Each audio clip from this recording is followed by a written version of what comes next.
Okay, hello. This is Vin Abbott on Concardi Radio. This is the Vin Abbott Show. Must apologize for the background chatter that you heard. It happens, you know, these things happen when you're just getting yourself organized, but we are there. And just about now we have in our studio Dr. Adrian Fraser. And we also have Twin One, my former teacher out of St. Martin's, St. Vincent and the Grenadines, out of the leeward side of St. Vincent and the Grenadines, Malcolm Galway. We are going to have a wonderful time here this afternoon. So first of all, let me say a special good evening, good afternoon to you, Dr. Fraser. Thank you very much, Vin.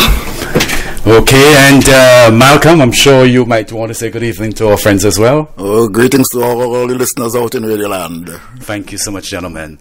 Indeed, this is indeed a pleasure to have two of you here. This is the inaugural interview on Concardi Radio. I almost said nice radio.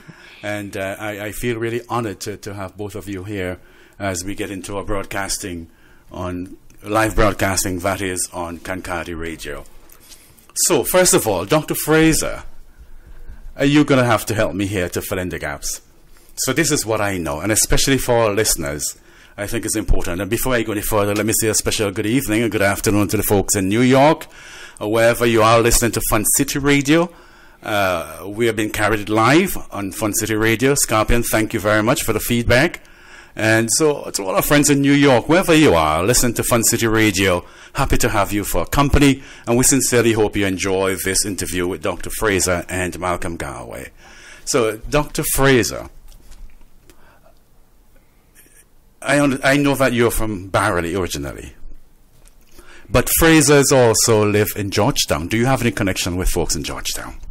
I suspect that all the Frasers are connected. My family, the family I've grown up with, are actually Quaws from Barely. Okay. You know, my father was a Fraser, but I think all the Frasers have some connection. Okay, okay. And Barely, I mean, is well known around the world for something that is like hard to find anywhere else in the world. Yeah. You were talking about blackfish oil. Mm-hmm. I have some in my kitchen cupboard there right now. That's good.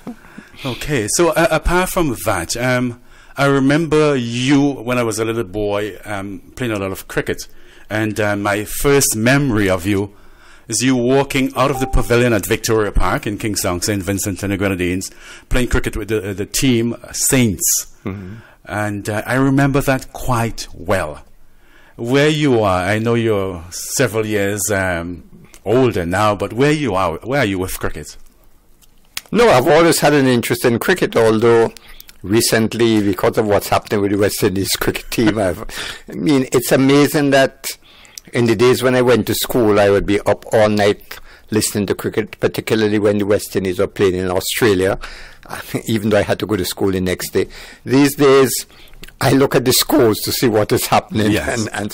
But I've, in recent weeks, there was some hope that things are going to be better, but I don't know. As I said before, we don't know what is happening in West Indies. With what is happening in West Indies cricket, they gave us a glimmer of hope against England, winning the Test series, drawing the ODI, but losing badly in the T20. But there's always hope. You know? But how do you landscape their performance, the team, against, say, what is happening in the society generally in the Caribbean in terms of attitude, in terms of character, determination, playing for the fun of it, all those things like in the good old days when you played with Mikey and other persons?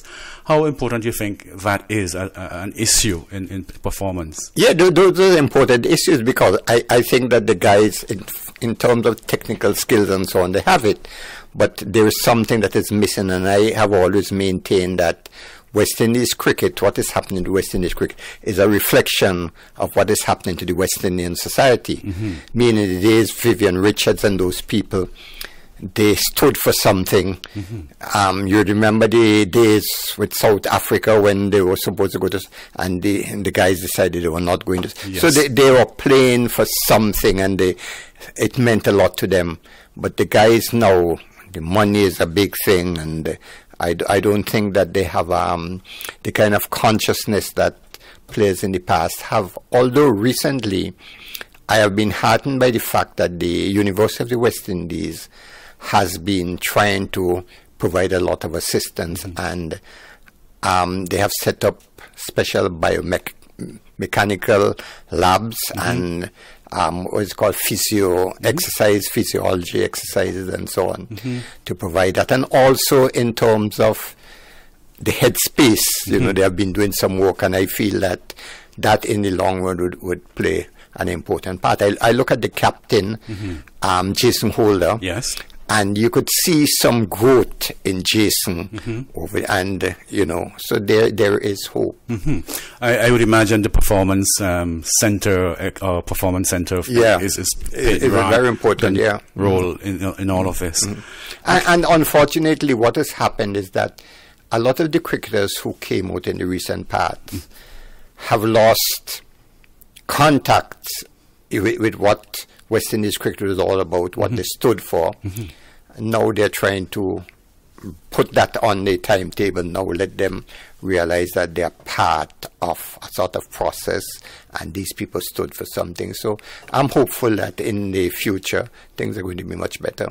Well, I join you in that, in maintaining that kind of hope for cricket, and by extension, you know, the well-being of especially our young people in the region.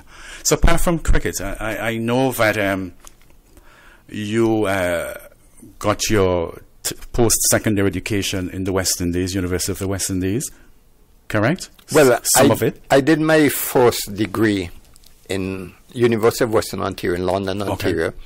Went back to St. Vincent, did a master's at the University of the West Indies, Caville, and then came back to Canada and did my PhD at the University of Western Ontario. So I'm quite familiar with Canada, with Ontario, because in Ontario during the summer we played a lot of cricket around in Ontario. You know? So I'm familiar with it. So this is like a stomping ground, sort of. Yes, definitely. How are you managing with the cold, though? I never expected to be in Canada around this time. And even when I knew I was coming, I was hopeful that it's March, things would begin to improve. I looked around and I had no sort of warm clothing, but I was able to pull together what I had, and I came here and I got assistance. But you know, it reminded me of the days I never liked the cold, you know, and I've had some experiences in London. And one of the things about London is that London, it's very moist. Yes. And one of the stories I've heard about people coming from the west, even Eskimos, which was much colder, they came to London, they wanted to go back because regardless of how well clothed you were, it got the moisture, it got under you, and you know. So I went through all of that, and I thought I'd gotten rid of it, but I came back, and although the Canadians are saying, well, people in Toronto say, it has been much better than it had been for the past months. So I said, okay. And I walk fairly regularly, and at least for the past 2 days, Friday, Thursday and Wednesday, I was able to walk for at least 40 and 60 minutes. So that was a good sign. Fantastic. To walk 40, 60 minutes in this weather is no mean task. That's fantastic. And true to form, about stories, your story there with the Eskimos and all of that. And I also remember perhaps I would say the signature program that you did in St. Vincent and the Grenadines, I don't think it's aired anymore, From Whence We Came. And that was, again, all part of your whole orientation, your training, your outlook, your passion. From Whence We Came, a program that went deeply into our history. And this brings me to the question, what brought you to Toronto this time? Okay, before I answer that, no, I'm glad that you mentioned From Whence We Came, because I've just been asked to continue the program, and hopefully within the next 2 months we're going to start back From Whence We Came. Great news. And what has happened is that I realized that in terms of the history of our country, there's a lot of information in the archives and in the libraries, but the average person on the street knew very little. And so I decided to start this program from whence we came. I could have sat down and written a book, but I figured it was good to try and make a connection with the ordinary people. And what really gave me some encouragement is that not long after I'd started that program, I went to a restaurant, was sitting there, and somebody came and said, the cook in the kitchen wanted to see me. I didn't know the cook. Said, you know, that program you had last week, you mentioned this person. This person was my great-great-grandfather. Wow. And then I realized that there was that kind of connection. So I targeted my thing so that people could identify with it. Because when I went to school, we did British and European history. And British and Europe, it was far away. But once people could connect with what you were speaking about, you know, speaking about the village, about the people there, then it made them more interested in that, and that was the thing which sustained. And from whence we came went on for about 6 years. You know. Wow. So is it going to have a similar focus, or you? Well, I'm going to be this when I go back. Yes. I'm going to be discussing that with the people who are interested in restarting the program as to what form it would take and so on. So first, still, yeah. Friends, you heard it first on Kankadi Radio. Yes. On this day, March 23rd, 2019. So, what brought you here?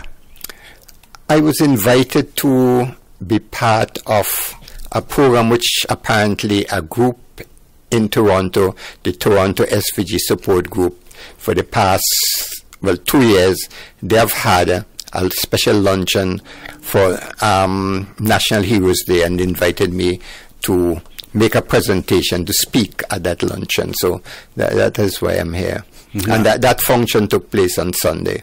Okay, and how was it in terms of the response? Yeah, I thought it was quite good. People listened attentively, and I targeted what I said to make sure that people could connect. Unfortunately, I went way over the time that I was allotted, but the problem is that when you're speaking to people who are not historians, there are a lot of gaps. Yes. So I try to fill those gaps, and with the result that I went over the time, I suppose. But people seem to be very interested in what was being said. Of course, and the whole topic, National Heroes Day. I've been listening to the debate over the years. It is my understanding that as we stand today, some people question whether or not we're actually achieving the objective. Like Joseph Chatoué, first national hero. Where are we with this? How do you feel about where we are landscaped against the original idea for having a national hero, having a month dedicated to heroes, and where to next? How do you see all of this? I have been reflecting a bit on this because I realize, speaking to people, that there are two problems which I mentioned on Sunday. One is that Chatoué, the picture, the imagery of a Chatoué is somebody dressed in loincloth.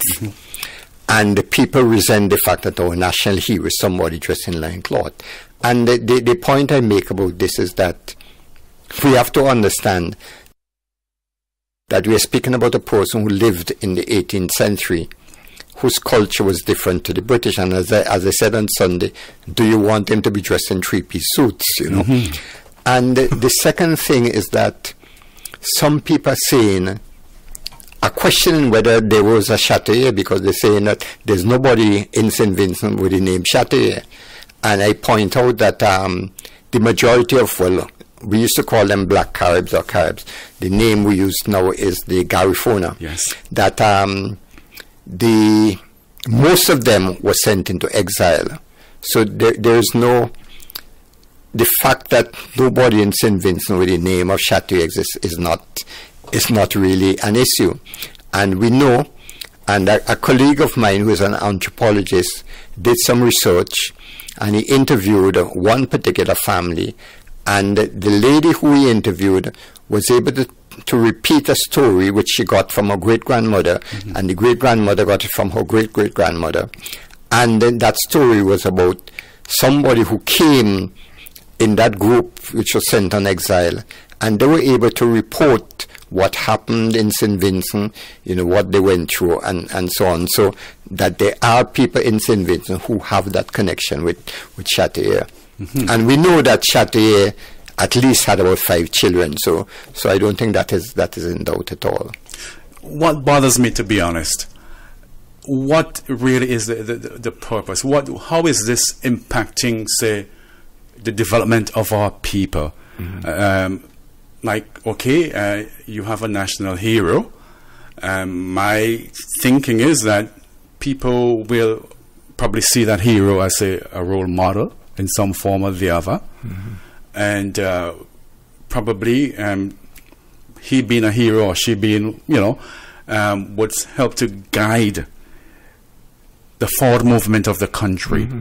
Is this happening with Chatelier? Are young people really looking up to Chatelier, or is there a need for, apart from a national hero, can we recognize other people who are making significant contributions to our country on a daily basis, what we call the unsung heroes? You might have another expression for them. Again, I'm wondering, how do you make that connection between a national hero and national development? How does that help to fashion us as a people? Okay. Yeah. That's an issue I dealt with too, because I started by saying that during the time when I went to school and in that era, most of the history we did was British and European history. So our heroes, Sir Walter Raleigh, John Hawkins, and these kind of people, who were the people who enslaved us. Yes. And they were our heroes. And I went on to say furthermore that we as youngsters used to go to cinema to look at Tarzan. And Tarzan was our hero. Here was this European or American person who went into the African jungles, and he was able to outdo those people who were familiar with the jungle. He would go from tree to tree, and he would go in and conquer a whole village. Those people were heroes. And even in terms of North America, we looked at some of the cowboys. Yes. Roy Rogers. John Wayne. Exactly. And these people. And we applauded when they killed the North American Indians. Yes. So I said those were heroes. We became independent and we began to look at ourselves. And if you take the example of Chatelier in the history we were taught, Chatelier was supposed to be a villain. Yes. He was supposed to be ruthless, bloodthirsty. But what Chatelier was doing was fighting for the independence of its country. Now that we became independent, we began to look at ourselves. We realized that the people who they were casting in that particular way is really our hero. Yes. And so you began to look at that. And to the point you're making, this is where I feel that we have not done justice to that whole concept of national heroes. Because, as you said, Chatelier, our national hero, is supposed to be a role model. Oh, yes. And when you look at Chatelier in that era, Chatelier with inferior weapons, his people considered inferior, they were able to fight, to withstand the pressures of the British who were looking for land for a long period, because the British conquered St. Vincent in 1763. And between 1763 and 1797, the Caribs, or the Garifuna and the Kalinagos, were able to keep them out. And here were people with inferior weapons, people who were considered inferior, withstanding the British, who were in terms of Europe at that time, were at the top, withstanding them for such a long period of time.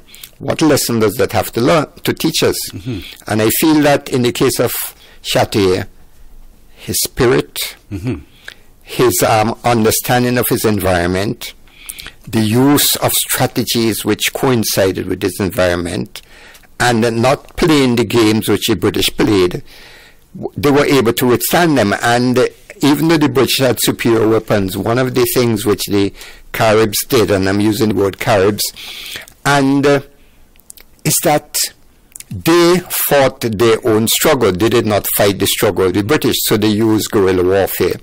And what would happen is that the British would be attacking them. They never had open contests with the British because they realized they had superior weapons. So they climbed the top of hills, went into on hills that were almost inaccessible, mountains that they shot from these areas, and there were times when the British would see a camp and attempt to go to them, but they were so familiar with the environment that they just simply disappeared. So they frustrated the English for a long time, because the English were accustomed to people who were fighting them, you know, virtually hand to hand. And there was unity among those people, an understanding of the environment and an understanding of the political situation, because they realized, for instance, that at that time the British and French were enemies, and they figured that it was best to form a relationship with the French against the British, which they did. And I'm saying that today, even though it's not a question of people trying to conquer us with weapons, it's a question of us facing a lot of challenges, and we simply surrender ourselves to those. But they had unity of purpose, they understood what was going on, and they were able to fight and to survive. Today we simply give in. You know, we live by begging those people. We are not struggling. I'm saying we have a lot to learn from Chatier. And unfortunately, since Chatier was made a national hero, what Chatier stood for, we have never made an attempt to really educate the public about this. And I think that is important. And the other thing, Chatier was made a national hero in 2002. There isn't even a statue of Chatier. Prince Philip, Prince Charles went to St. Vincent recently, and he went, well, of course, to the monument on the Bay Street, the War Memorial, as we used to call it. He laid a wreath, and in my column on the weekend, I was saying it would have been appropriate if Chatier would have presented a wreath at the obelisk which we had for Chatier. I think it would have made a lot of sense, especially since we are commemorating the 50th anniversary of the independence, 40th anniversary of the independence of St. Vincent and the Grenadines. So there's still a lot, and when we are talking about having other national heroes, I'm saying let us deal with Chatier first. When we have dealt with that, then we could go forward. And I think 2 or 3 years ago, the government sent out an appeal asking people to suggest names for national heroes. And my point is that when we decided on having a national hero, we should also have looked at national honors. Because a lot of the names that people come up with are names who would not qualify to be national heroes, but they performed a useful service. And if you had national honors, then they could be part of that national honors. Now, the criteria for national heroes is that the person has to be dead. I'm saying that there are persons alive who are making their contributions. Why don't honor them when they are alive? So there is that need for a system of national honors. And I think once we put that in place, then it would make much more sense, and that is the position I have. Additionally, just to continue in this area, among the persons who have been identified worthy of national hero status would be Joshua, Keto, E.P. Eustace, and George McIntosh. And I'm saying that in the case of Joshua and Keto, let us allow some time to go by when the emotions have disappeared and we could look objectively at them. There's still a lot of people today who are part of Joshua's camp or part of Keto's camp, and once you bring up that name, all sorts of things happen. So I'm saying let us wait for a time when people could sit back and objectively look at that. I personally made a presentation on behalf of George McIntosh, and the reason I did that was, one, George McIntosh was outside. He came just before the period of party politics when there were these divisions. But added to that, I wrote a book on George McIntosh. Well, he was the central feature. Yes. And I'm amazed at the contribution he has made. I mean, he stood for the people. One of the things, for instance, we live in an agricultural country, and he insisted that we have an agriculture scholarship. He played a very important part in trying to remove the ban on the spiritual Baptists, or what we call at that time the Shakers, yes, and played a very important role. So when you look at George McIntosh, I am convinced that there's nobody else who has made as big a contribution to the development of St. Vincent and George McIntosh. I agree with you so much, and in addition to all those things, he also had a health background. Yeah. And that's important to me as well. He's into pharmacy and helping the... Yeah, he did a lot of that, homemade remedies, and he had set up the association hall, which played a lot of important part. And the family, yes, the McIntoshes, we are known for their musical talent, and he is the one who sort of nurtured that.